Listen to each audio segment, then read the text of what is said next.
So my ticket broker hooked me up. I sold my tickets for more than I paid for the game last night. Oh, you didn't end up getting screwed by it? No. Wait, well, how did you resolve the other thing? I got there's no resolution. 40. So you lost $7,000 on that? No. They charged me $1,500. Those motherfuckers. Did you watch the game? Of course I watched the game. I taped it and started it at 9:30 when I got home from tennis. I love watching games that way. Tennis? Yeah, I'm a big tennis guy.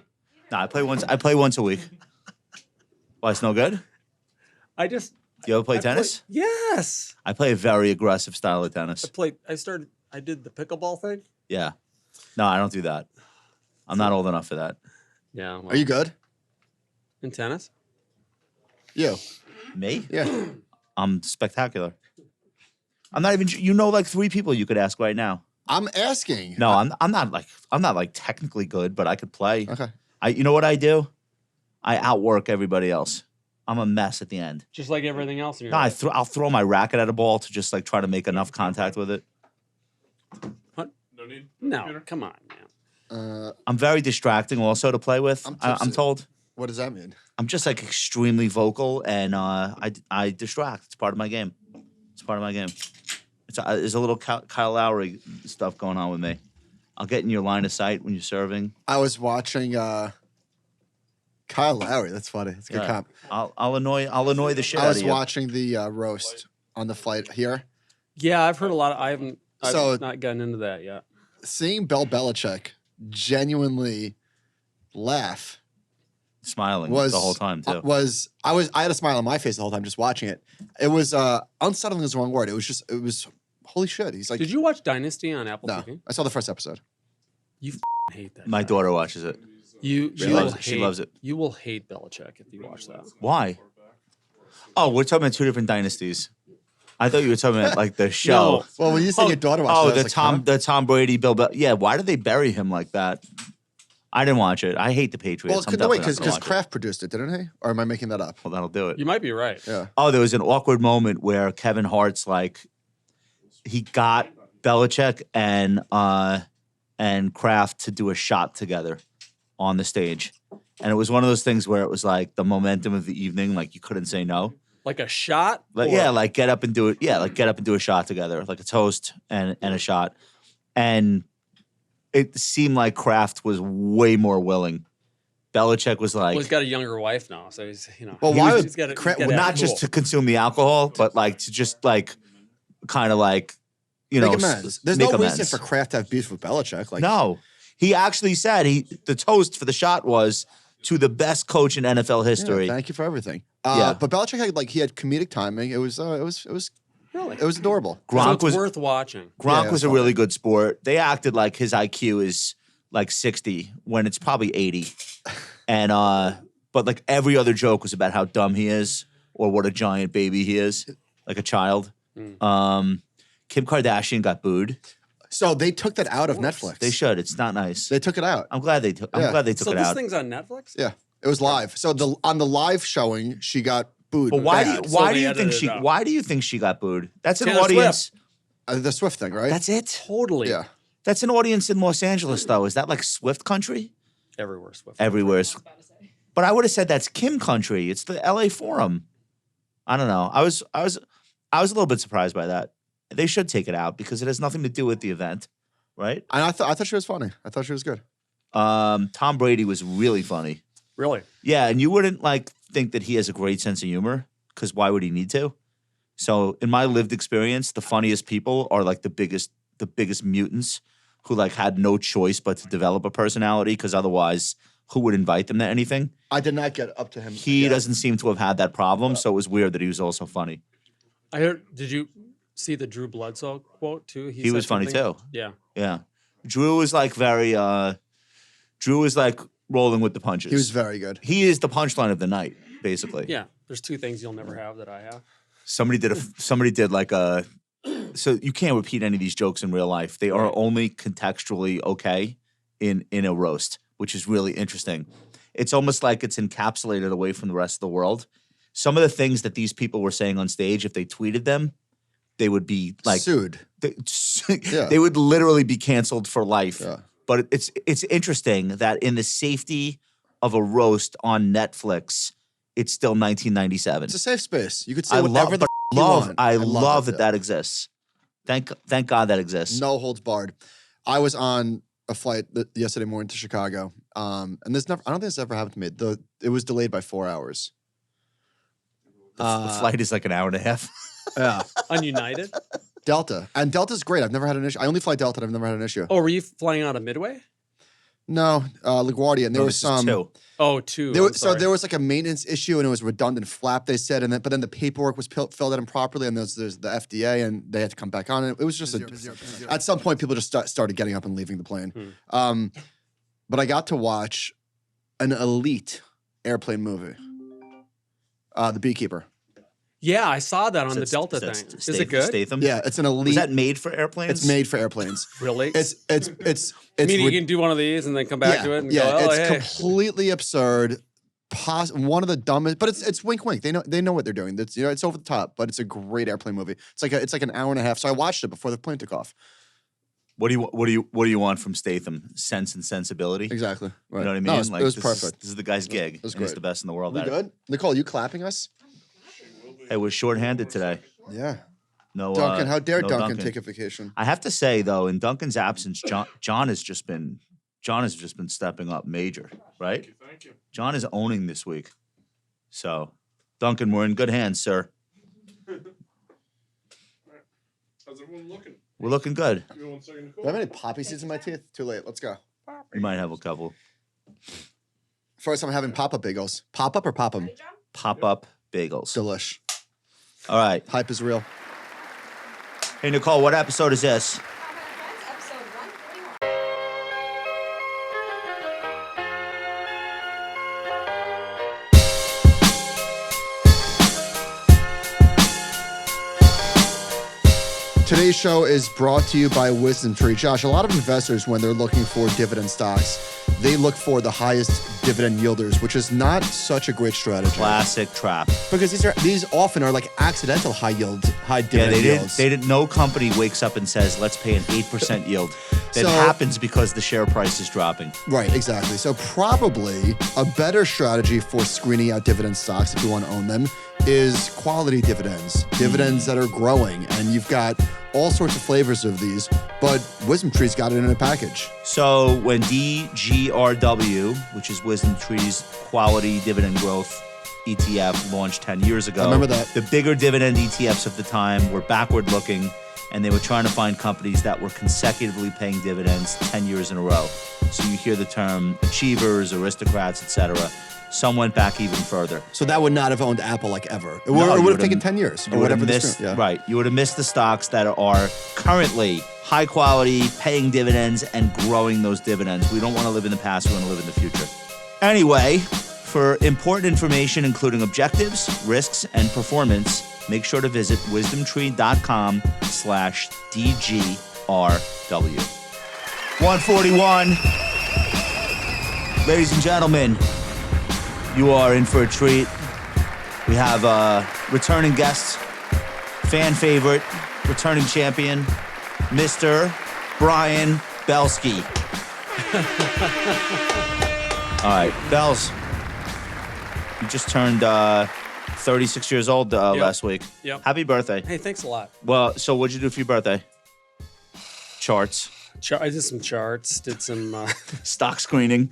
did some Lotus 1, 2, 3 backslash. Yeah, good weekend? Yeah, it was great. You look. Michael pointed out how golden brown you Thank are. you. You look Thank rested. I was I flew back to Minnesota to see some family, and then I went to Naples, where I live, for 36 hours. Okay. Then I'm back here in New York. Did you go to a Timberwolves game while you were I there? didn't, but Oh, they were in Denver. they were in Denver. What are yeah. the vibes in the Twin Cities? Oh, People are freaking out, right? yeah, but I was listening to I was doing my workout this morning, and I was listening to Twin City Sports Radio, and they're like, if we lose tonight, it's over.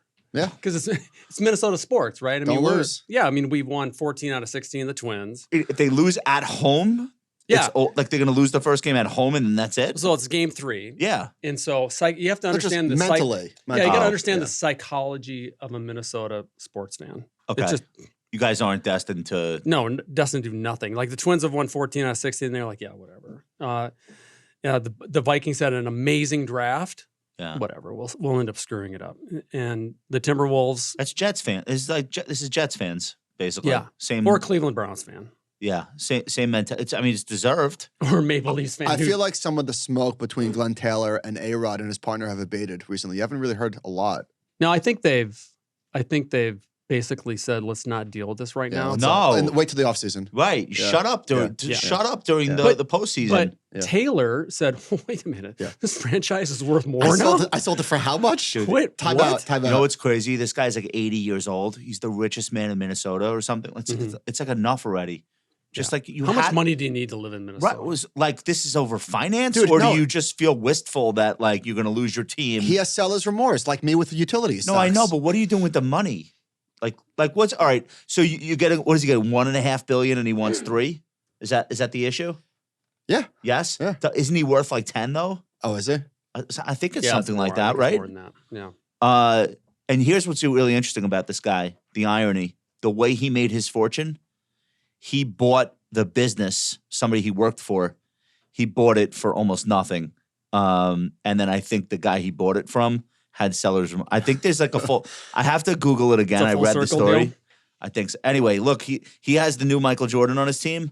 And actually, Karl Anthony Towns is playing good basketball, and I totally get People why he talk doesn't about want it to sell outside now. the Twin Cities, like he's the next Michael Jordan, but nobody in the Twin Cities will talk about that because they don't want to It's a jinx curse. it. It's And the no, curse. he's going to leave. Yeah. Well, it's the same national media thing. Why would you ever want to play for the Wolves? I mean, Yeah. when's he going to leave? Yeah.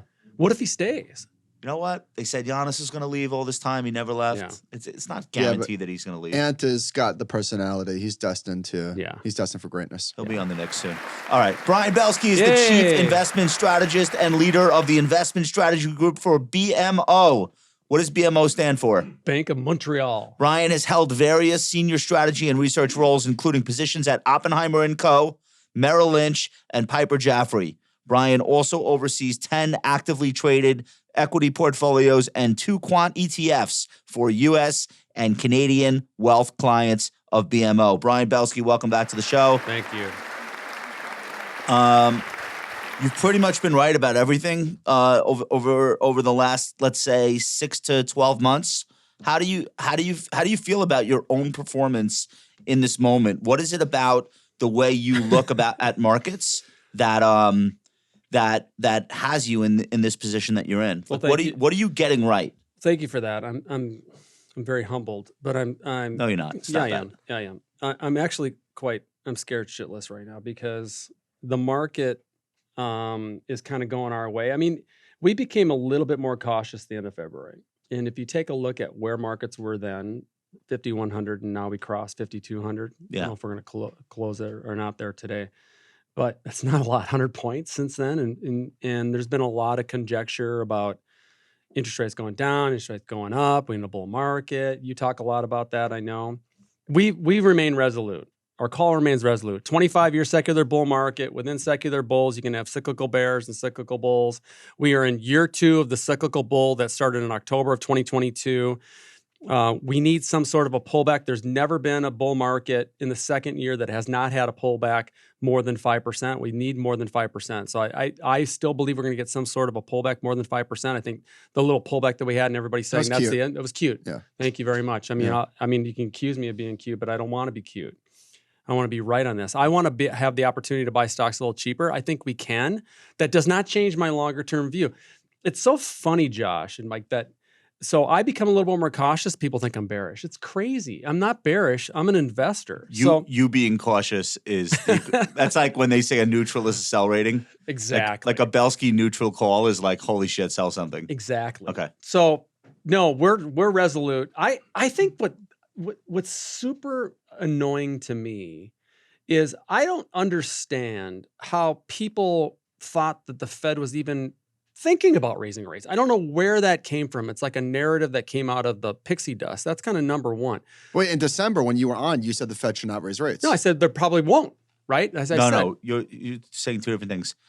You're saying they should not cut I rates. apologize. Cut rates, yeah. No, you're talking about this 10-day stretch during Yes. the early April Yes. where the the numbers were just scaring the shit out of people. Right. And then all of a sudden it was like, are rate hikes back on the table? No, of course they weren't. This is very near term. And as I said I'm scared that, Yeah. But that's my number. I just don't get it. That's number one. But I think I always want to think about things that people aren't talking about. We have this monumental shift going on. Monumental shift. And I joke about it when I do public speaking. We've reached an entire generation of investors that all they know is that you buy stocks as interest rates go down. The silliness started in August of 2007 when Bernanke opened the window and essentially started QE, right? We're not in that type of environment I don't think for the next 3 to 5 years. I think we're in an environment where rates are going to be very tight, very tight. And performance is going to be high single digits, low double digits more this year because we're still in this kind of catch-up phase, right? We're believing in equities again. You put out a cool chart recently about the bear market in bonds. I mean, Shout out to Ben Carlson. Yeah. Where are you going to put your money? I think the believability of equity investing is coming back. But more than anything, I think that we're entering the golden age of stock picking again. I really do. I really do. Part of it's AI, part of it's themes. You were joking earlier about utilities. Utilities could be the next sleeve of AI. I mean, there's all this kind of stuff that I think we're not really talking about. But more than anything, folks, I just think that this whole notion of stocks only being driven by interest rate policy, I think it's over. We're going to get to you have a great chart in terms of showing the correlation breakdown between individual stocks. Before we get into some of your stuff, I'm just curious to hear your view. So you said that we're in the midst of a 25-year secular bull market, in your opinion. Yeah. Before we zoom in, let's zoom out. And 30 years from now, looking back, what would be the main themes of this secular bull? Well, like the next leg. The next leg is clearly going to be AI and productivity and strength in North America and really believing that and the consistency of earnings growth that I think people are understating. This whole bull market started because we were so massively negative post the great financial crisis. And if you take a look at what's happened since 2009, we've had several different market cycles, right? We had the negative to positive. We had the Japanese situation. We had commodities. We had the stupid committee, as I like to call it, in 2011. Then we had the election in 2012, where people thought things were going to go wrong. Then we had this really nice period for a few years. Then we had Brexit. Then we had the Trumpy stuff. Then we had the tariffs. Then we had the 1 quarter bear market in 2018. Then we had Goldilocks in 2019. I contend, by the way, that we probably would have had a recession in 2020 if the vid didn't come around, because I think we were kind of getting over our skis. Like a real one. Like a real one, like a traditional one. But now we fabricated. Now we had COVID and the zero interest rates, and we've had these several different market cycles. I think 30 years from now, we're going to be going, what kind of white paper is the AI guy going to write for us or the computer going to write for us? I don't know what's going to be on a tablet or what. But I think looking back at the last 30 years from now at what happened, I think they're still going to have a hard time trying to figure out exactly what everything's going to have a star next to it, because you can't look at economic data from the last 5 years and not laugh your ass off at the first 2 quarters of 2020. Like, the unemployment rate is so off the charts. Right. You almost can't make a chart and see anything else. There's a lot of aspects of the last few years that just everything has to be ex-COVID. You just said something really interesting. So this asterisk, think about Hall of Fame, right? This can be a Hall of Fame bull market with a lot of asterisks, right?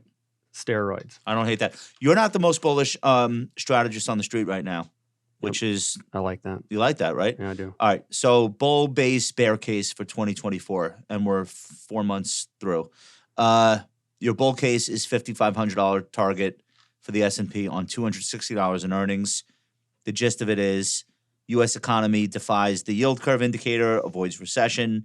Inflation declines more rapidly than expected throughout the whole year. 10-year declines getting closer to 3%. This leads to multiple expansion, earnings growth above average. Okay. That seems not that, like, the 3% part might be the thing that's least doable there. That's the deviation there. Okay. That's the difference. Okay. So you no longer think that that's likely? I don't think 3%'s in the cards. I don't either, but No who way. knows? No Brian, way. for these different, I'm curious how you come up with these price targets. So you've got the EPS for the bear, for the base, and for the bull, and the ultimate price target depends on where earnings are going to come in. Do you ascribe a higher multiple in your bull case than you do for the bear case? Because you would think that if we have lower earnings, and you would think not only you're going to have lower earnings, but you'll probably have people not willing to pay as high a price for those earnings. As You're they're going to have a contracting. higher multiple assumption. And with this model, when we're talking about, because we published this in November, obviously the risk premium is going to be changing, right? If I think what's going to happen going forward, you may attain, like we think markets are higher at year end than they are now. You will attain a similar type of price target, but with a different multiple assumption. So when we build our targets, we run 3 models: dividend discount model, PE regression model, and an earnings model. And we come up with the median price across the board in terms of prices. We do the same thing for earnings. So bottoms up in the PE regression and earnings regression. And so I think right now earnings are tracking 241, 242, something like that. When we put out our $250 earnings number in November, That's your base case. people thought we were crazy. Yeah. 260, we really need to get, I think to get to 260, you really got to get financials going. And I think financials are still the most under-owned asset. Still, people hate them. They're not there yet. And I think with higher rates, these guys can print money or higher than normal rates. And so I always have to be careful. You have to think about careful. Higher rates, well, interest rates going up, higher than 2-3%. 4.5%, 5% is higher than 2 to 3%. BMO has learned math. Well, the number one impediment to the financials, other than the mini bank crisis that never was last year, is this idea that it's an inverted yield curve and that'll in some way curtail bank lending, which will hit. But none of that is true. No, because it's not the true. banks are not funded that way. It's not 1989. They lend based on credit, not the shape of the curve. They don't follow the shape of the curve. But They're not treasuries. loan growth, we just learned from Bank of America, loan growth is now growing.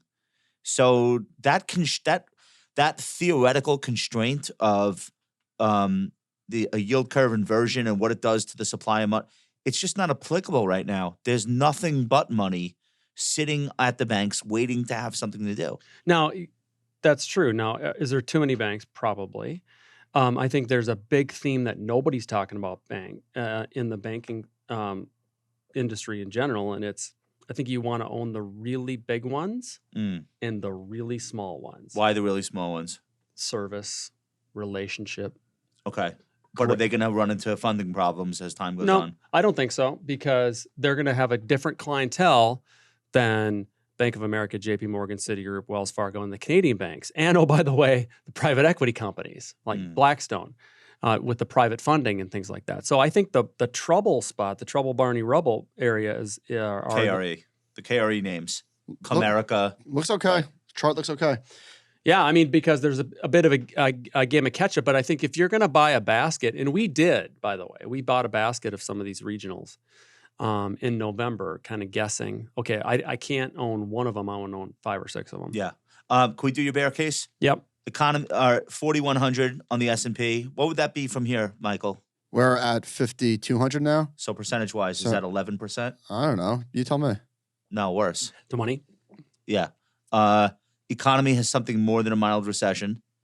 Fed underestimated the lagged effects of its policy. Unemployment accelerates. Risk off comes back in full force. Yeah, all the bad stuff. All the bad Earnings stuff. growth stalls. So you kind of have to have a bear case. But like, it seems like you phoned this one in. Yeah. $230 in earnings, 4,100 S&P. I've been saying this for a long time. It's not going to be. It's going to be if that were to happen. It's not going to be because of something that has happened already on a leg. It's going to be because something happens that we're not anticipating. That we're not thinking about. Right? Yeah, I mean, it's kind of like a Ghostbusters 1 analogy. Dogs and cats living together. It'll be anarchy. Yeah. Right? No, I just don't see that happening. And the part of the path of the market has had several different FOMO type of rallies. There's probably more FOMO to come. These EPS numbers, Yeah. they don't come out of. You're not pulling them out of thin air. Where do they come from? No, so we have. You just add 8% to whatever last year's was. Yeah, we're just marking Why the is it so market. hard for you? So we have a tremendous database of information that we use through FactSet, and we spend a lot of money for actual constituents of the S&P 500 in all of the companies' estimates. We build a bottoms up and a top down number, and then we kind of marry that with what's happening for every company. And so we've been pretty good on earnings estimates the last 5 or 10 years, especially when we avoid and ignore our macro part of the model, because the macro part of the model has been really wrong. Yeah. Well, nobody expected. So I think earnings for this quarter, with like 90% of companies reporting, I think we're running 8% ahead of expectations. Yep. And analysts actually spent the last month raising estimates, which usually it's the opposite. Usually as the quarter goes on, they're cutting estimates. So I don't think anybody, macro or otherwise, thought that they would see this level of strength. I still think that the quote unquote COVID hangover is affecting this, because I don't think analysts are, and I'm an old school guy, I've been doing this 35 years. I don't think that you're seeing analysts fly out to the company anymore and meeting with the investor relations. And you can't. They got one guy covering 30 companies. It's just not feasible. But I think they're doing it on the Zoom machine or whatever, and you can't really tell when someone's lying to you unless you're looking at them face to face. Get a good look at a bull, at a butcher, at at a cow. Yeah. Let me tell you what I'm a little bit nervous about in the short term, and this is sort of tongue in cheek, but I'm also not entirely kidding. Stocks look really good right now, and there's about 30 that I want to buy. Can't buy everything. Yep. Netflix.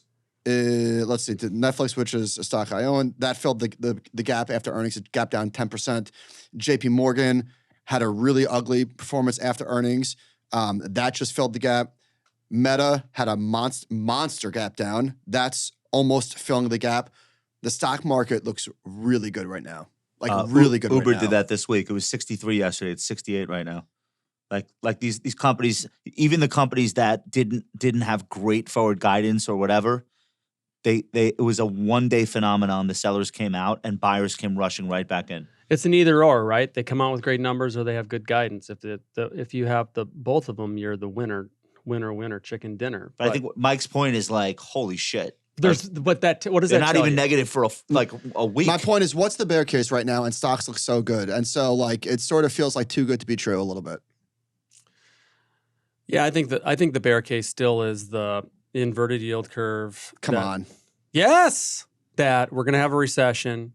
You're still banking on employment rolling over and inflation, two more spikes.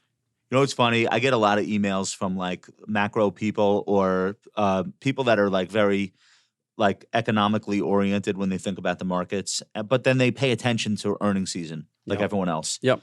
And they cherry pick. They find like 5 companies that said something about the consumer.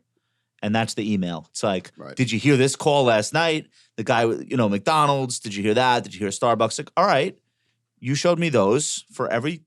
Can I show you Williams Sonoma? You know what I mean? Like, you want to play that game? You want to go like tit for tat? Like you show me 5 CEOs who are saying that like the consumer is fraying at the edges. Wingstop. Well, Chipotle. Uber just said there's literally nothing in their data. They're searching for it, indicating that anybody is taking their foot off the gas, no pun intended, on the consumer side. I was talking with our consumer analyst that covers Walmart and Target today, Kelly Bania, amazing analyst. So we're talk about stock picking, right? Look at the differences between Target and Walmart now. I mean, Costco's on a whole other planet. I mean, if you don't own Costco, just close your eyes and buy it. It's top 25 company in the world. Anyway, Walmart and Target. Walmart's just crushing it. Amazing. Yeah. Right? Crushing it. How can that be so different? Groceries. Well, it's groceries, but it's price point. It's the digital side. It's the delivery side. Target completely missed the boat. Plus, they got into some other issues. But one is like 70% groceries. One is 30. Isn't that like that's one of them is considered a staple. The other is considered discretionary. And that's why. But Target is now a consumer staples. Oh, they moved it? Yeah, they moved it. Okay. So think about what we just said in terms of stock picking. Yeah. Right? Or you think about Ford versus GM, or you think about the Google machine versus the Facebook machine. I mean, we're starting to see this differentiation across industries, obviously sectors, but industries. And I think that's That's what I think is it's great. exciting. We have a rotation in the Magnificent Seven. Yes, we do. We got 3 up, 4 down. That's great. I love that. I think it's great. Or 4 up, 3 down now. Just one more piece of data on the Yeah. on the spenders. Yeah. Bank of America came out today and said total card spending. This is from Sam Rao. Total card spending per household rose 1% year over year in April, following a rise of 0.3% year over year in March. It's accelerating. We're spending more. John, I want to do some of these charts. Yes, performance has been strong, but this bull market is still lagging versus historical norms. What are we looking at here? Is that a cool chart? Or Yeah. what?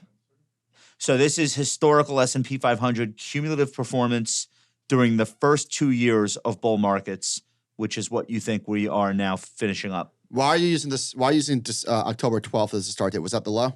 Yeah. Yep. Okay. So what you're showing here is that we're up 41%, which sounds like a lot, but the first 2 years of prior bull markets have, for the most part, been better. So what else is there to say on this? Well, again, I think so many people are so short-sighted. They're looking at what happened, what we've already established in this broadcast with respect to COVID, right? 2020. Now, I remember the 1990 market where I was working at William O'Neill and Company, and we thought we were coming know out you of a worked there. recession. Yeah. That's where I met Warren Buffett. It's amazing. That was an amazing time in my life. Anyway, and then if you think about the 2002 market, which nobody believed, right? And there was we're talking about climbing the wall of worry. I think that there's still room for this to go. Now, again, Go before what, though? Like, because this is 2 years, but you mean go before the first 20% cyclical But wait, bear? not to be dick. It's not even been 2 years though. Yeah, no, that's his point. yeah. But you're showing this is during the first 2 years of Within the first 2 years, yeah. So this means we have some more catch up to go on for average. You see where I'm going with this? We're not extended. It's 18 months. Yeah. So if this were to go 2 years, Got it. Right? For it to be average, it'd be 55%-ish. So Okay. 15% before October 12th. In fairness, I think 09 and March 09 and March 2020 are doing a lot of work here. They're probably pulling up the average a little bit. Of course. Yeah. I'm not a mathematician. Well, you go back to, math's my life. We might want to pull those two out just 74 because of well, how pull- extreme those circumstances were. Right. But I broadly speaking, I agree with your point. The meter is not running as though The meter's this not is as running. good as it's supposed to be. This is still a secular bull market with room to go based on longer term holding periods. So this is a good pull the lens back chart. Tell us what we're looking at here. So you're looking at 10-year holding periods, which, someone probably just had some complex PTSD, just try to understand that you actually can hold an investment for 10 years. I know. Let alone 10 days, whatever. But this is not extended. This move is not extended. In fact, Michael and I have talked about this before. If you look at just the path. What's on the left? Are those annualized return numbers? Yes. Yes. Okay. So look at that chart on the right-hand side. It looks like a cup with a handle. Yes. Right? Yes. Cup with a handle is one of the most powerful charts. I'm sorry, Brian. I love you. The yellow card. You can't do a cup and handle on 10-year annualized. I'm just saying the chart in general. Okay. The chart in general. Nicole, Give do me you have a yellow something. card for Yellow card? You for Bell? can't do technical analysis on 10-year holding periods. I'm Why sorry. not? My daughter was well known for yellow cards playing soccer when she was a kid. So. The only rules are there are no rules. Okay. Yeah. All right. I don't hate the concept. You don't hate the concept? Minus the pattern. I'm already doing this long enough to have been around during 2, and possibly this would be the 3rd, distinct secular bull markets, each of which had its own bear markets within it. Yep. No, but you know what I said earlier? Like, I was half kidding about the market being too strong. That's like the midwit meme, where the geniuses and the dumb people are both like, the market's strong by the market. And the air quotes smart people are like, well, we're extended and there's a recession coming. And like, people are afraid to just say, things look bullish. And it won't always be that way forever, but people are afraid to be bullish because they don't want to be naked if we were to get blindsided. I think the strategists that were bearish last year and missed most of it, and the ones that are become kind of bullish this year, they're almost like reluctant bulls when you hear them talk about things. And I know it's really hard to be bearish when the market's running. But I think per your question, it really speaks to on why the market's been able to be so resilient. I hate talking about that, but you talked about those individual companies when they've been selling off and then rallying again. It speaks to how much people want to own stocks. Yeah. To my whole thing How is before. that bearish? It's not. And why wouldn't they, given the lived experience of the last couple of years? So think about, I was at Merrill Lynch and when 05, 07, 05, 06, 07, 08, 09. And I mean, you talk about trying to buy a stock then? Yeah. I mean, redheaded stepchild of investing, Yeah. right? And it's taken, nobody believed the first half of this move. Yeah. Right? And then we've had so much change that I think we're ready now. We're ready to embrace. I want to skip ahead to this consumer market indicator chart, John. So It sort of looks like we're in no man's land. Now, this chart is noisy. It oscillates all over the place. But what's in here? And what goes into this? Well, disposable income, non-farm payrolls, jobless claims, consumer confidence, consumer credit, oil prices. Remember, oil prices have gone up, so it's negative. The negative side of it, home prices, which the same thing. How do you use this? Stock prices. Is this a gauge? It's a gauge more than an indicator? It is a gauge. I want to see. We also do a financial market indicator as well. We're going to do that one next. Oh, sexy. Should we jump to that and then you'll explain? No. Okay. It's okay. This is no different than looking at any other kind of oscillator. Like we look at a lot of revisions worked, right? Earnings revisions or relative price. When you see those types of massive moves in either direction, you want to go the other way. So if we're getting too hot on the consumer, go the other way. The definition of an oscillator, like you want the mean reversion. Highly mean reverting. Highly mean reverting. Well, right now we're at the mean, so there's not much. So it's like, hey, like you were talking about earlier about these consumer, for every three to five companies that are doing great, I'll give you five companies that are not doing very well. All right, financial market indicator is not the same. This one looks like it wants to mean revert down the drain. Well, the interesting thing about this chart is it is way more extreme on the downside. Yep. Than the upside. Wait, I want to say the more interesting thing about this chart is it doesn't stop in the middle. No, it flies right through it oscillates in both up directions. The S. Right. In both directions. Yeah.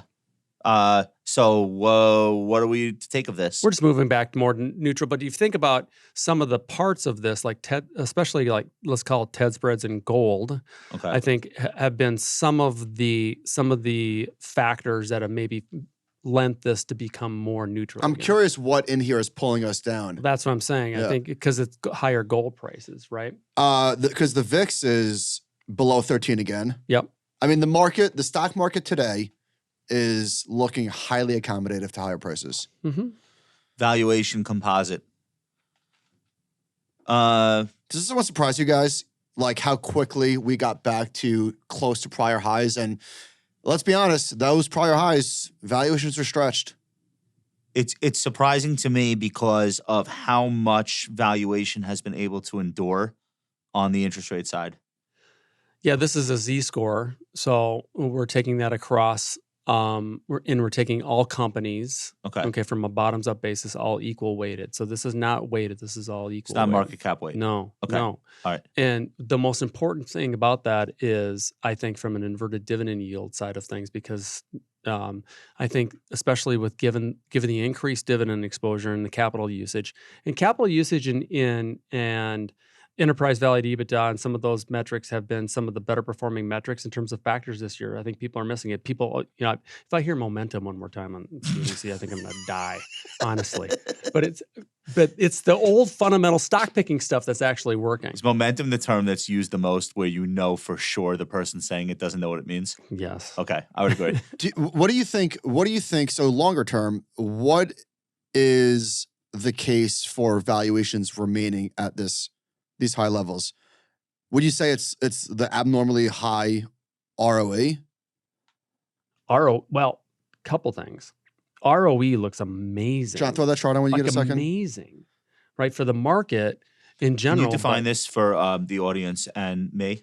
Return on equity? Yeah, no, like why is it relevant as an indicator? Well, to you it's right relevant now? it's relevant for It seems super like pro-cyclical. So this was mean reverting too over time, and it's the same thing with operating margins. Companies are so much better today than they were, and they deserve the multiple expansion. From an efficiency standpoint, and from a productivity standpoint, and how they're operating their business, American companies look amazing. And if you take a look at free cash flow, it looks even better. I'm sorry, but this seems to peak right around the time the stock market right before the stock market peaks. So look how shallow the pullback was. This is like the CAPE ratio, Okay. where when we got the CAPE ratio pullback in 2009, even after it got destroyed, it only went down to its long-term average for a second. Yeah. We're at, I don't want to say a permanently higher plateau, but the return on equity for companies today is a lot higher than it was in the past. And maybe investors are right to pay a higher multiple than they had in the past. I think too that don't underestimate the negativity in the bad performance of bonds and people coming back and becoming more comfortable with this notion of being an equity investor again and believing what this is. Yeah, I think that's right. I also think this very shallow dip in ROE, I think because in 2002, everybody did a fire drill getting ready for a recession that didn't happen, but they're still laying people off. Like Alphabet is still making layoff announcements. So companies just like figured out that they don't need as many people and they don't need to pay people working in fake jobs, et cetera, and not on a small scale, on a very large scale. So that's my point. The trough here, the pullback on the return on equity is at previous peaks. Yeah. Even after the pullback. It's also easier to let people go these days because the job market is really good. Like you like I'm saying emotionally. Yep. You don't feel terrible letting somebody go right now because you know they can get a job really quickly. There's no unions to deal with really in a lot of the companies that make up the S&P now. That's definitely different versus 20 years ago. Well, that's why if you take a look at small mid-cap companies and the kind of momentum that you're seeing in the operating performance side and then cash flow and earnings, it's off the charts amazing. Wow. It's amazing. And so that's what has us remaining very, very bullish on small mid-cap. But when you're taking a look at an all-cap kind of portfolio, you're still obviously going to be more biased toward large cap. I want to do one more with you of these charts. I want to take a look at the S&P 500 performance during rising interest rates. John, it's the last one. It's a bar chart. So what you're showing us here is, I guess, interest rate regimes. Yep. So, all right. So walk us through the categories here and which one is relevant. This is a narrative violation. I thought it wasn't supposed to be this way.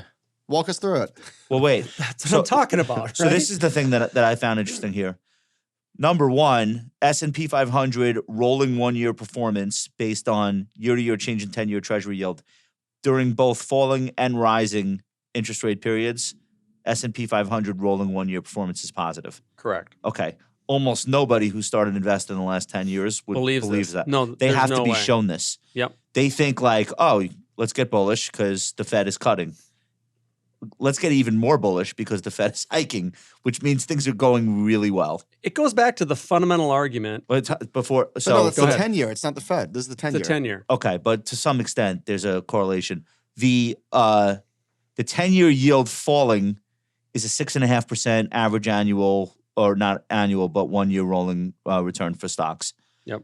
The 10-year yield rising is 14%. So it's the opposite of what most people would expect. Yeah. Okay.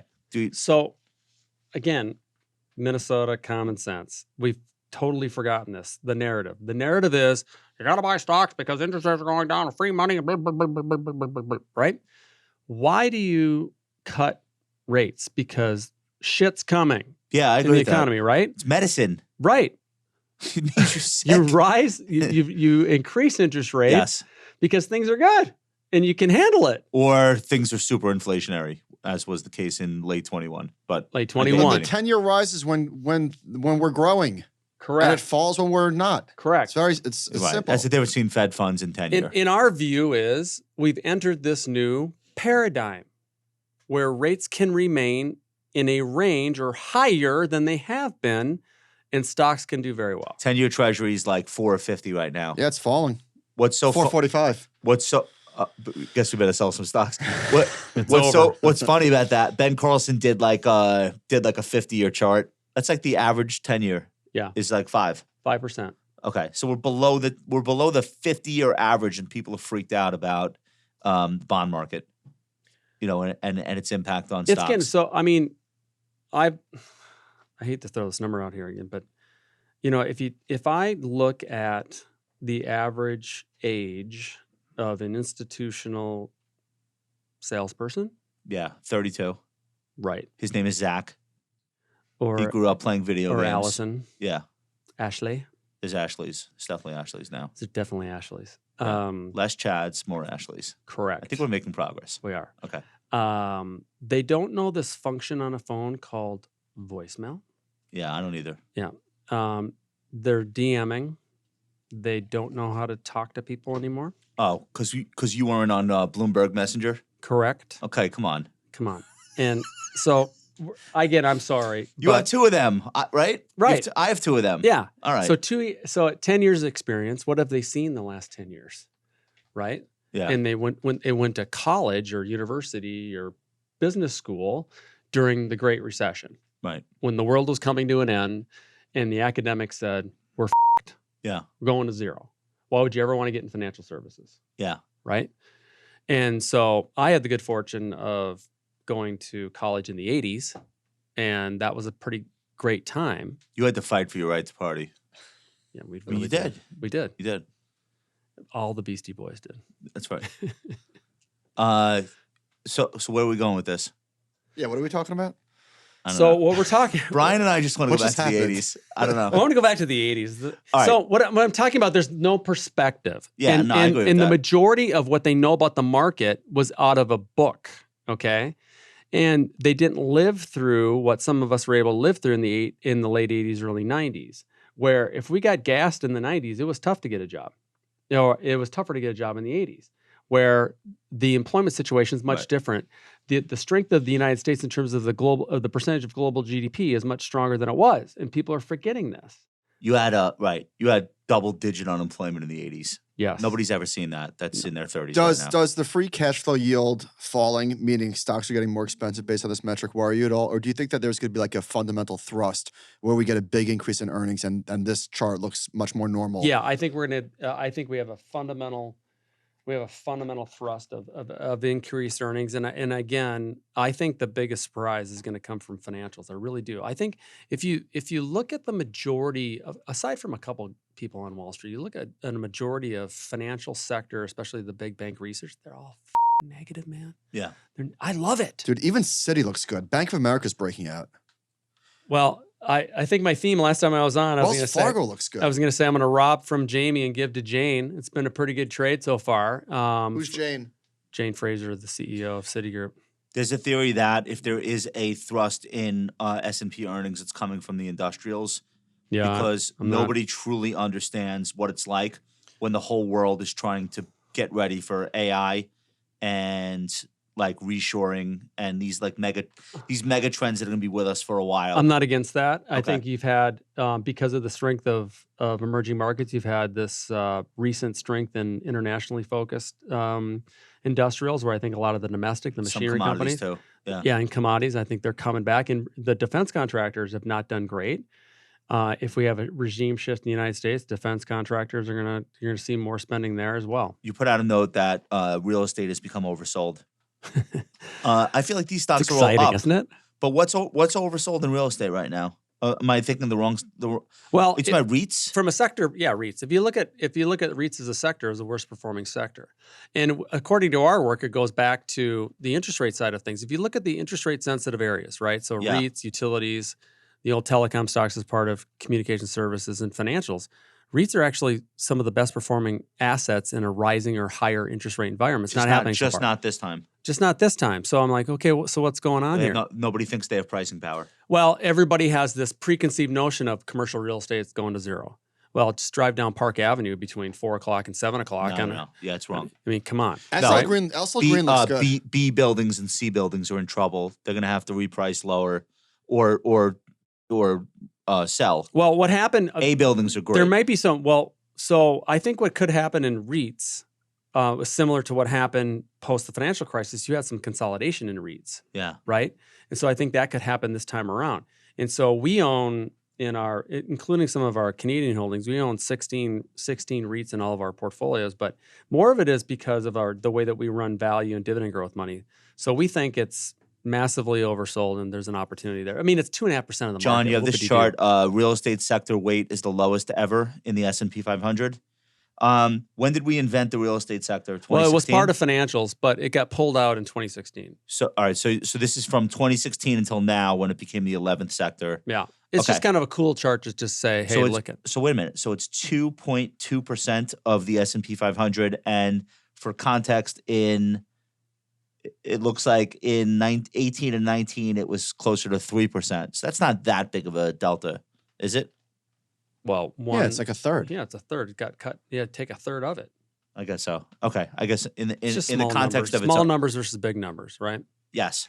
Josh, what was the New York Realty, or who owns the Empire State Building? ESRT. Oh, that one. Yeah. Most of those stocks have come back. They look good. Like SL They look Green pretty looks good. It's hanging high. Where do you see the opportunities in real estate? Select names like we talked about Prologis on I love that idea. Yeah, right? Cube. Prologis should mimic Amazon, Is in that my the opinion. Amazon warehouse one? Yeah. Everyone's warehouse. Boston Properties is right. Okay. Can we talk about BREIT? Have you been reading the story about this gigantic it's not a publicly traded, but it's kind of like a big liquid alt that a lot of wealth managers allocate to. Have you been reading about this? No, what is that? All right. So Bethany McLean, who a generation ago broke the Enron story, working with Jim Chanos, who was short the stock. Okay. She it made her career. I think she was a writer at Fortune, and we know Bethany. She did a story this week for Business Insider, and I'll just read you this one segment. The returns, so BREIT is like a real estate investment trust, but it's private real estate, and a lot of people are allocating to it who can't put their own money directly into private real estate because it's like a fund structure. Yeah. Okay. But it's a fund structure where you can get money out from time to time. It's a Blackstone product. Okay. Quote, the returns the fund claims it has delivered depend almost entirely on BREIT's own estimates, which skeptics believe are wildly inflated. What's more, when BREIT faced a flood of redemption requests from investors, do you remember that? Do you remember that? That was 2022. Okay. Yeah, they had to get there. They had to gate it. They had to liquid. say, no, we don't have the money to fulfill all these redemption requests. It only fulfilled all those requests after raising cash from new investors, including one that received a sweetheart deal from Blackstone to invest in BREIT. Quote. I think it was CalPERS, no? Yeah, so this is bad. Quote, it is the absolute definition of a Ponzi scheme, said Nate Kopikar, who runs a hedge fund called Orso Partners that has shorted Blackstone's stock because of concerns over BREIT. Unless the real estate market comes roaring back, analysts warn BREIT could end up shrinking to a fraction of its current size, leaving the fund's investors holding the bag. I find that to be a problematic conclusion to draw because you can't short BREIT itself. So you could short Blackstone, which owns it, of course, and think that there's going to be a big negative fallout from it. But I guess that's the closest you can get to betting against something like this, but it's fairly indirect. I think that shorting Blackstone because you're bearish on BREIT is tough. Yeah. Because they do a lot of other things besides this. Of course they do. It was the New York Times wrote a post about this. So, the big questions hanging over Blackstone Fund. I don't know if I've ever seen this before. There's 7 authors on the article. Yeah. Sorkin and a bunch of other people. I think that the marks, the net asset value of BREIT, not knowing the details, probably are on the high side. Yeah. I don't think that they marked anything down. But this idea that it's a Ponzi scheme and it's going to blow up, I would say that was 2022. So we're almost 2 years removed from, I think it was the winter. We're 2 years removed, and there is still so much money sloshing around waiting to buy distressed assets.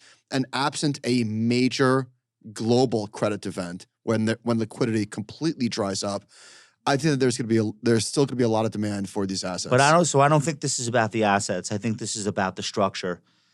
This has become really popular with people working in our industry. Yeah, because people want to be lied to. Well, wait a minute. Because Seriously. clients like the idea of, let me get this straight. I can own private real estate like all the billionaires who come on TV. Yep. That sounds good. And I can have liquidity. Well, I can own buildings but pull money out when I feel like it. Potentially partial liquidity. So there's only a certain amount of liquidity per quarter. So that's one issue. So that's why it was gated. But here's issue 2, and this is what Bethany is really getting at, which we're not going to resolve this today, but I think this conversation will be ongoing. Blackstone decides what the portfolio is worth, which is maybe the thing that's going to have to change. So there's a third party auditor that determines the asset value. And Blackstone ultimately has ultimate say. Yep. They said that they've never overruled, but now how close is the relationship between them and the third party? Who the hell knows? They've never overruled this third-party evaluator that they themselves pay. Right. No, I get it. So the thing is, there's no mark to market, and Yeah. people want to be lied to. Like, fine, if the building hasn't changed hands and it's not publicly traded, then market.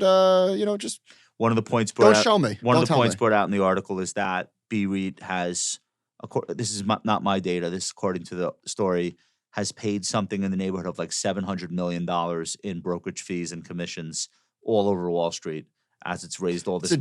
It's a giant It's asset a huge machine. huge But product. The thing is, when they're down, and I'm not saying BREIT specifically, but when a private real estate fund is marked down 5% from its high watermark, and publicly traded REITs are down 37%, It looks everyone knows what's up. It looks Yeah. suspect. we know. Yep. What do you Yep. tell people that ask you what the right way to invest in real? You just tell them publicly traded REITs good enough. If it's if in the public markets, yeah, but you've had so much of total asset allocation coming into private real estate, Yeah. right? Especially since 2009. Advisors want to do it because it Yeah, makes they them do. look more sophisticated to their client. Yep. As opposed to saying just buy the Vanguard REIT. Well, so that's what I'm index. saying. There's an endless demand of money for this product. These products, not just BREIT specifically. Well, there won't And be absent, if these headlines I'm continue. If saying- there's smoke, there's I'm fire saying, on but, this, right? but hold on. Absent a global credit event, but there was smoke and fire in 2022, and it seems to Yeah. have abated.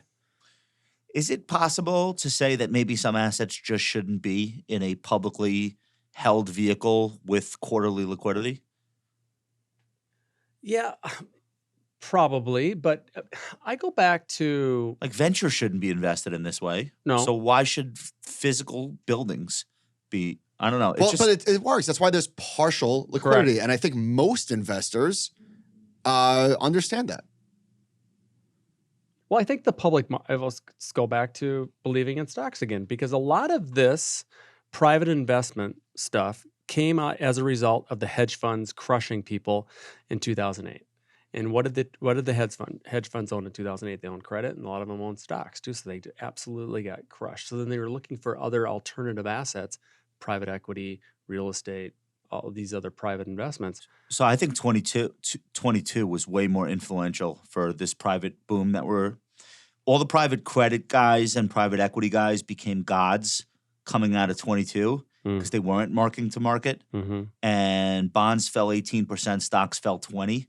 And of course, they eventually marked their portfolios, but later and when things were calmer. Mm-hmm. And alternatives look like a really great diversifier. Well, so that's the thing. It's a great story for the advisors. And I think the clients, some are more sophisticated than others. Some don't get it, some do. But for the advisor to tell the client, like, yeah, no, it's 98 cents on the dollar. We're good. Yeah. It's good. Hey, I know the Qs are down 12% this month. But not guess only what? Our REITs haven't moved. and they're kicking out income. Well, that's where your point is. People just want to be lied to. Yeah. I get it. Initial unemployment claims came out today. You could tell me if this is a blip and meaningless. John, we have a chart from Fred. So 9-month high for initial claims and is it called an upside surprise or a downside surprise when it's higher than expected? Upside. It's an upside surprise to initial It's an claims. upside negative surprise. Upside negative. There you go. Okay. Yeah. Initial jobless benefit. Looks like it's a blip. Dude, the numbers are so small. Initial jobless benefit claims rose by 22,000 to 231,000 in the week ended May 4th.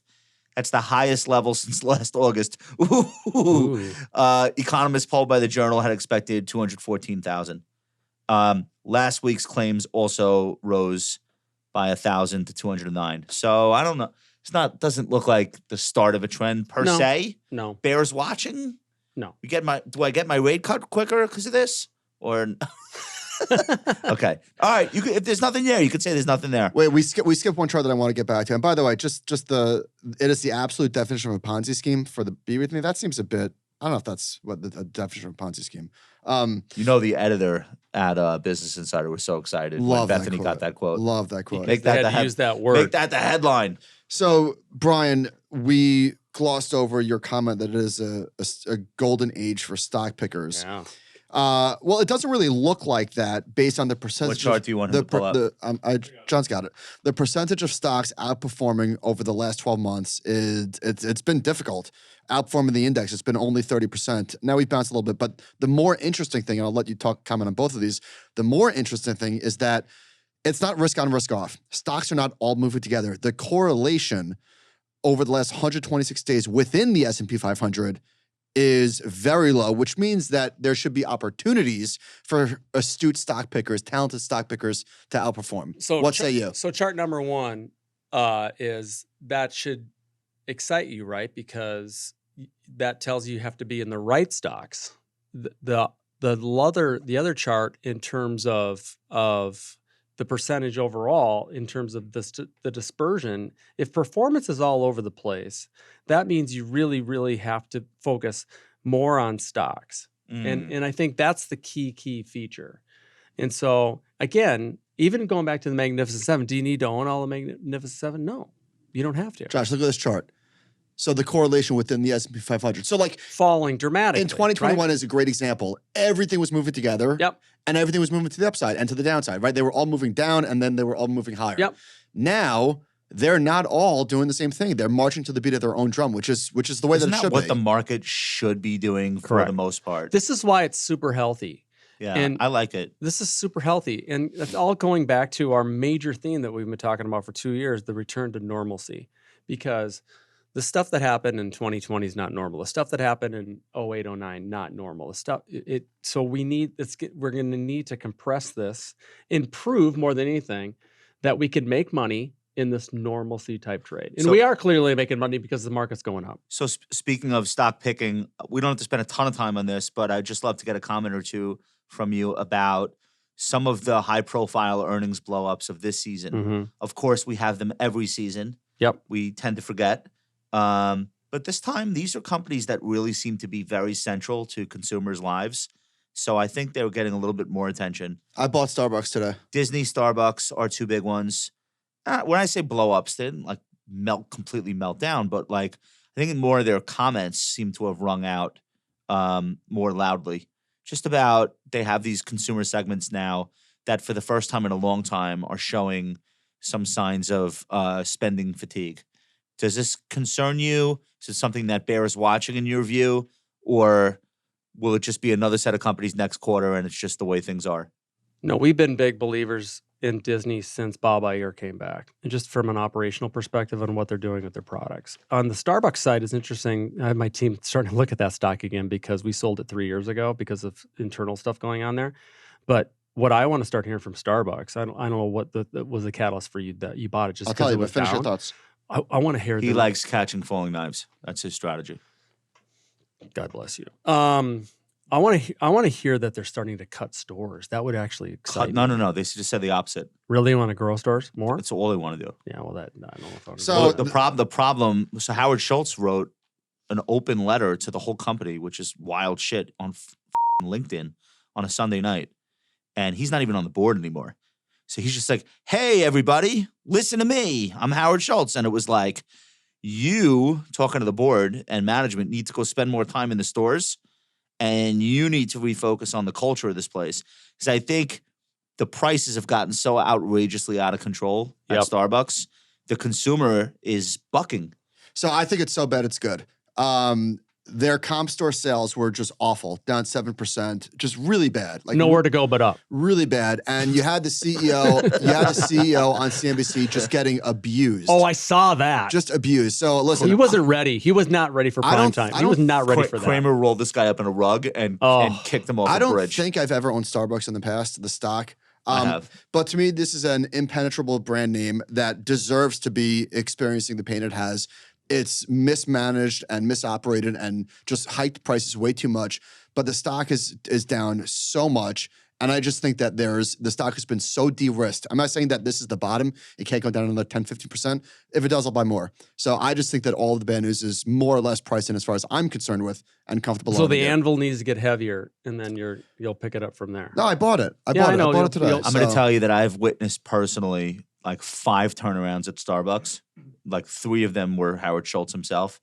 They don't happen after one bad quarter. So I like your idea. I think you're early. That's fine. I might be. No, I agree. Yeah. And we've been looking at it, so that's one of those things. But yeah, I think you have to have a contrarian sleeve, especially when you're looking in the market that has been so momentum driven.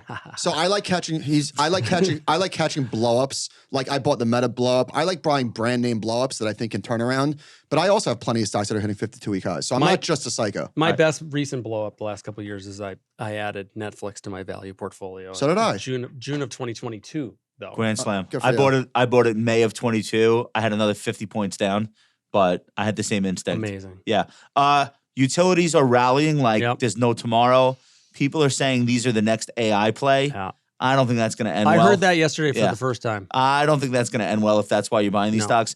If you're momentum driven though, these are the best stocks in the market. We actually have a chart from Chart Kid Matt. 14 days of 100% of the S&P utility sector. Each of these stocks above their 50-day moving averages. So this is a history of how many times we've seen the XLU components be uniformly above their 50-day. And this is a pretty notable rally. This goes back to 1990. So there have been 14 of these instances.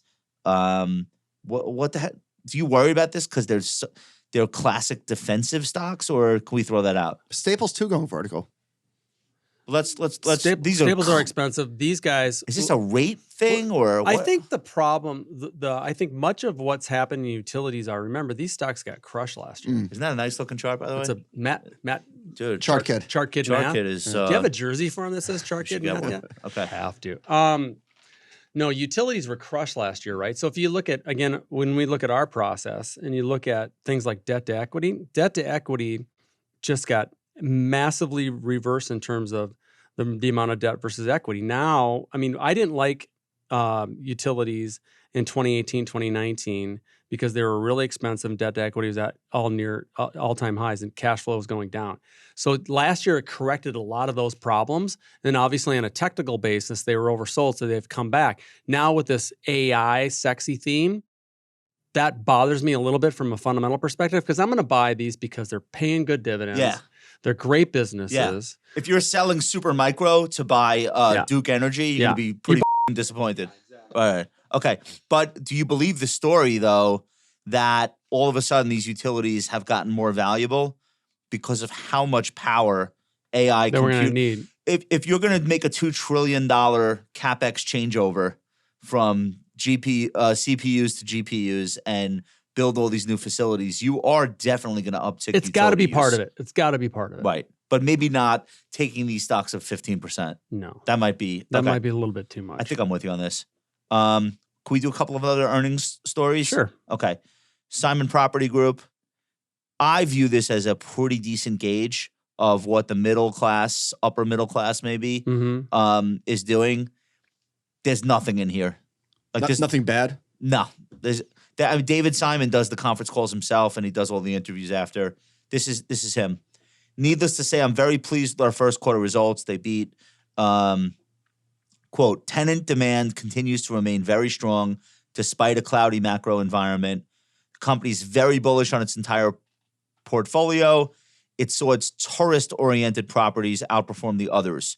Retail sales volume at the tourist-oriented properties increased 6%, compared with 2.3% for the entire portfolio. The malls made a big comeback. Physical stores are where it's happening. Yep. We're seeing a resurgence and reinvigoration of that whole product. So if you're looking for, the consumer, well, Simon's telling you nowhere in sight. No, So- we've owned that stock for 7 years in a couple of our great portfolios. REIT. Oh my gosh, Great great company. And Yeah. I remember we bought it. We bought a lot of it in 2008 too, when I was at Merrill for some of our portfolios because of the way that they were running the business. Yeah. And so that's one of my go-tos. So he's giving us a tiny hint. While inflation is moderating, prices remain quite daunting for lower income consumers. The company expects to see volatility in that segment. When isn't there volatility for lower income consumers? Always. The higher income consumer continues to spend and visits our property. Yeah, no shit. Yeah. Okay. All right. No big surprises there. Disney had its worst single day since third worst day since the pandemic, worst day since 2022. You're not worried about it. I'm not. Okay. This one's interesting. Robinhood beat. Mm. They got a Wells notice the day before. Stock is higher. Nobody gives a shit. It's crypto. People are like, oh, well, Wells notice, but they're in crypto. So that makes sense. Yeah. What they're saying about trading activity backs up what you're saying. People have rediscovered equities. I mean, these are young people, so they never undiscovered them. These are, the Robinhood customers, their first go round. They are doing shit. They're doing options. They're doing crypto. Volumes are great. Activity is high. Seems to be a really good time to be Robinhood management right now. What do you think? I think so. And that should also make you bullish on the other broader brokers like Raymond James or LPL or Morgan Stanley. And I think that's the place to be. You got to take on the Robinhood number? I did not look at Robinhood, but Disney, I see you have Airbnb in there. There is some talk about travel moderating a little bit. Just the boom might be normalizing. Yeah. Which is, it's not bearish, but just the travel, it's been a mega boom for a long time. I haven't seen that. Airbnb beat on earnings, beat on revenue, and then said next quarter should be roughly the same growth rate as this quarter. The street didn't like that. Consensus was 12% growth next quarter, and now they're getting flat. They whacked the stock. But Airbnb is also saying, just wait till you see Q3. Yeah. Because you got the Paris Olympics. We got all this other shit coming. Yeah. So I don't know. Is that I saw him on TV today talking about. He's impressive, Chesky. Yeah, he was talking I like about how many of the percentage of Airbnbs in Paris Yeah. that they're ramping up for the They don't have Olympics. enough. They don't have enough hotels in I was Paris. shocked. Know what shocked me? Speaking of the travel boom, so I was on a Delta flight yesterday. I do own the stock, and it was full of business people. And they talk about the fact that I'm pretty sure, fairly sure, maybe, that business travel is back to an all-time high. Yep, I've heard that. Right? Is that Yep. true? When you're on a Delta flight, Yeah. do you think the business people know that you are also a business person? No. They don't. I don't think so either. I don't dress like a business person. Yeah, but you're doing business travel. I'm doing business travel. That's true. I am doing business You're travel. like undercover doing business That's travel. true. Given the world that we lived in, the Zoom COVID world that we lived in, I would never have guessed. I would have guessed, why would you need to travel? Like, why would you do that? Well, Just because like most people, it's first level thinking. You're a first level thinker. Second level thinking is, oh, wait a minute. Travel is now special. Yep. Like now it's like travel's meaningful. Before the pandemic, it was just bullshit. It was just get on a plane, go stay in a motel. It's like routine. Now it's like, yes, I get to travel. I mean, my travel's at an all-time high. My business travel, Me too. by far. Well, I was on 6 airplanes last week. Not to brag. I'm 128 miles away from 3 million actual on Delta. Oh, wow. You Yeah. need the BMO jet next time. Come on. I'm saying. Never going to happen. Yeah. Do you know the flight attendants by name? You must recognize some of them. I do a lot. And 100,000 miles. No, actually less from a million on What United. is this? What airline? I'm under 100,000 flight miles to be a million on United, and I'm 128 miles from 3 million on Delta. Last time I heard on United 100,000 miles they let you fly the next plane. They'll let you. all I care about is when I cross 3 million on Delta. I think you're diamond for life. Oh really? So just make up a trip and go. Well, You don't I'm need to. flying back. You're good. Yeah, I'm good. All right. You have fun on the show today? Oh my gosh, it was terrible. I never want to come back. This has been amazing. You guys have been so great to me, and I stop. really I really appreciate it. No, I let me really keep do. going. All right. Say more. Go. Say more. Go. Say more. Well, listen, you are a fan favorite, as I mentioned at the top of the show. The audience loves when you come on. And I think Michael and I, we learn something from all our guests, and we really appreciate when you come with charts and information. Well, thank you. And a perspective that, frankly, you're still out of people are now bulls on the street, right? You're not the only bull, and you know that. You're not even the most bullish, but you're still out of consensus in the way that you look at things. So we get a lot out of Well, this. thank you. I can't believe that you didn't remember I was at O'Neill, because I've been very blessed to have these great experiences at every place that I've worked at. O'Neill was in Ohio, Midwestern based? No, Los Angeles. IBD. Ben and I went there years ago to the O'Neill related to Investors Business Yeah. Daily. the publisher. Yeah. What was I thinking of? McDonald and Company. Yeah, Boy, that's what were you? McDonald's. I don't remember. What were you doing there? So Ew. I just laugh because I did everything wrong that you're supposed. I did everything that you're not supposed to do in terms of getting a job. I took my old Minnesota resume. I took a red felt tip pen. I crossed off my address. I put my new California address in. I sent it in. There's looking for institutional analysts, research analysts. Sent it in. Got the job on the first interview because I just got done reading How to Make Money in Stocks by Bill O'Neill. I worked in the research department. My very first paycheck. Doing like Can Slim stuff? Yes. I love this. So my very first paycheck, I earned. I punched in for the very first time on Wall Street that I got paid. I was doing some stuff on the side before that. It was May 3rd, 1990. And within 6 weeks, Bill O'Neill got up and told the entire company, I remember all of us, that we're going into recession because that was the Kuwaiti War. Yeah. And I remember sitting in my cube, and the director of research was literally crossing people's names off that Bill was going to fire. So I walk in there, 20-something years old, and I sat in front of her desk, and she goes, "Belski, you have nothing to worry about. You're a hardworking kid from Minnesota. Bill likes you." Oh. And all right. the rest is history. So I was there for The California kids were gone. They were. The surfers were gone. They were. Dude, hey, dude. Hey, you know what's funny about that? In 1990, it was a plausible guess that oil prices are spiking because Saddam invaded Kuwait. Yeah, there's definitely going to be a recession. I feel like if that happened today, stocks would rout. That would be up like no, 800. it's exactly right. It's the opposite. Bad Dow news is good soars news. on invasion of Kuwait. 100%. But fundamentally, he was right, but it didn't last long, and then we were at all-time highs, as you saw by that chart. That's right.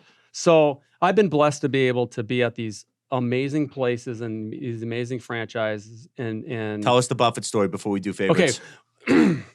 So because he's a big technician. He must have loved Bill O'Neill's So Bill charts. O'Neill used to have great dignitaries come through. So I met Charles Schwab, Warren Buffett, and Peter Lynch. That's And ridiculous. In your 20s? I was 24. Well, were they? I'm trying to think. Was Buffett in like early 90s? He wasn't Buffett. He wasn't Buffett. He wasn't late, Buffett. Like by late 90s, he was like an international celebrity. Correct. Okay. And Buffett, because at one point, Bill O'Neill had the largest database of publicly traded information on stocks. Really? Yes. Like more so than Dow Jones, you're saying? Yes. Wow.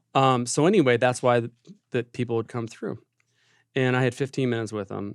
And the funny part of the Warren Buffett story is I was in a hotel. It was at my hotel. I stayed at the Essex House here in New York for 10 years.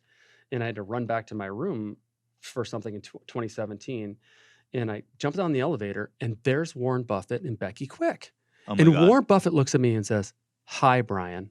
No. Yes. Yeah, but you're on TV. No. And he goes, I said, no. For 25 But- years. But All right. but I said, "Oh my gosh, how do you know who I am?" He looks at me. Swear to God, no shit. He He said, looks at love me, your goes, shit. "No, I remember Love meeting your you. charts. I remember meeting you at William that's O'Neill and incredible. Company in 1990 because Bill said you got to watch this kid Belski." And then, of course, I see it on TV. He gave the disclaimer, but how humbling That's is wild. that? That's f***ing wild. That's crazy. Humbling. My ego would be through the roof. No, I'm like, oh. That's I'm really not worthy. really cool. So again, I've been blessed to be around so many great people my Did entire Becky life. say hi to you? Or? Yeah, no, Becky said. So I said, "Oh, thank you so much." And I said, on behalf of the University of Nebraska, thank you so much for giving money to the business school because my son was going to Nebraska at the time. And then Becky said, and his daughter went to Purdue. And then Warren Buffett goes, "Oh, Big Ten kids, huh? Aren't you from Minnesota?" I said, "Yeah." How come your kids didn't go to Minnesota? I said, "I'm not going to give those guys any money." Okay. So- So that's pretty cool. Yeah. What so did so when you met Lynch, he was at the height of his fame. he was Early 90s. Well, Forget remember about it. too that Fidelity loves charts, right? Yes, And they had a whole chart room there. still do. Yeah, Ned's got that big chart room, and they were the very first adopters of the Wanda system, William O'Neill database, WONDA. And so we had the charting software and everything. And so Peter Lynch was there. I mean, he was like a rock star then. Yeah. He was the one that said to me, he said, "Never buy anything unless you can reach out and touch it." Okay, I like that. I like that. He would have missed the internet, but that's okay. Well- That's good. You got a favorite for us? Favorite what? Favorite anything? Okay. What are you into these days? I am watching Sugar now on Apple Oh, TV. me too. Let's talk about it. Ben loved that. Oh I'm so my into it. gosh. Do you like murder mysteries in general? I 'Cause do. I do. I do. Do you like detective shit? I do. Did you guys watch The Boys on Amazon? Love the boys. Oh, Of course. Oh, June That's 13th, right? It's so demented. Oh, Is so there a new great. season coming out? Yeah, it's yeah, coming June out. 13th. Did you watch the spin-off thing, Generation V? Yes. I missed Yes. that. You haven't watched it? No. Oh, it's really That's good. good too? Yes. Soldier Boy shows up in that So- too. Okay, now I'm all in. Text us when you finish Sugar. I didn't watch the show, but Ben gave me the spoiler, so text us. Oh, when I you're watched. done. I know. Are you finished? I watched the didn't most finish it. recent episode. The new one comes out Friday. I saw. Oh, I thought it was done. No. Is this the Colin Farrell one? Yeah. Maybe I'm No, it's thinking not something done. else. There's another one comes They're out not, Friday. they didn't drop a binge package. They're No. giving you one a week. The Okay, way- I'm the way- thinking of something Yeah, else. Sugar, watch it. the way it should be. I'm super into that. It's nice to see he's having like a career renaissance. Yeah, he's great in that. So It's he kind of amazing. went away for a little while. Yep. They stopped casting him as After it's like SWAT. no, they stopped casting him as like the leading man. They stopped casting him in action movies. He kind of like was in the wilderness. And Oh, then, True Detective. yes, That brought him back. That brought him back, and it wasn't even good. And he's the Penguin. But he likes doing In the TV. Batman. Penguin is not a movie; it's TV. Yeah, but he was in the Penguin in Yeah. the Batman movie, and that They just spun gave off him a into- series. Yeah, yeah. Yeah, I like seeing him again. I think he's great. He did this super weird Irish movie. The What the hell was that called? Bruges- No, it's same. Well, Oh, same actor. Inner Sherry, Bitter Sherry. What the hell I was want to the say name of that? Brendan Gleeson and him. Banshees. Banshees of. You know this movie? This movie is f***ed up. Don't. This is what's called an anti-review. All right, Michael, favorites? The Banshees of Inisherin. That was cool. That's your favorite? I already said. No. The Beekeeper. Next time you're on a movie, do not watch this on your couch. It's not a couch movie. Next time you're on an airplane, fire it up. I'm on an airplane in about an hour and a half. Fire it up. All right, listen. I got to be very honest with you. I have never had more fun watching sports than I am right now. These NBA playoff games are incredible, and this Knicks series is like I'll never forget. Like some of the moments that are happening in these games. No, the playoff sucks. The Knicks series is great. The Knicks are- 78 complaints against the Knicks, right? Or against the refs because give the me- Knicks give me a from the break. Pacers. Carlisle's Come such a on. bitch. Come on. So he was he an assistant coach for the Knicks a million years ago? I don't think. Did I read so. that? Was he? Maybe. They don't know. said that Thibodeau and Carlisle were both assistant From the coaches Celtics, I think. during Reggie Miller versus the Knicks. Oh wow. Okay, I didn't. But know I that. don't know who was assistant coaching which team. I know that Tibbs was an assistant for the Knicks back in the day. I didn't know Carlisle was as well. I don't like that mentality. After the game ends, start reporting fouls that were. I don't. Yeah. I think though that there is some truth to the idea that the refs are terrified in Madison Square Garden. Oh right no! now. Listen. The Pacers got some rough calls. They definitely did. Yeah. they definitely did. I feel like those things even But out. it happens. Yeah, they'll get some great calls. The Knicks are +6 in Indiana, so they're going to get the calls. Pacers will get the calls. Yeah. Anyway, that's my favorite, and I feel like we're literally going to wrap this up in like 4 or 5 games. Well, without OG, I don't know if we can win 2 more games. It's Is going to it be a hamstring. it's going to be tough to win with 6 players. But Anyway, we'll see. from New York, couldn't help it. All right, Brian Belski, Thank you. You are a legend. We Oh my loved having gosh, you thank here. you. I want to tell people how they can follow you, and then we'll get out of here. You're on LinkedIn, Brian G. Belski, Yep. and you are on Twitter. Yep. Your handle is @Brian G. Belski. Thank you so much. Thank you. Hey, everybody. Thanks so much for listening. On behalf of all of us here at the compound, we appreciate you, and we'll see you soon.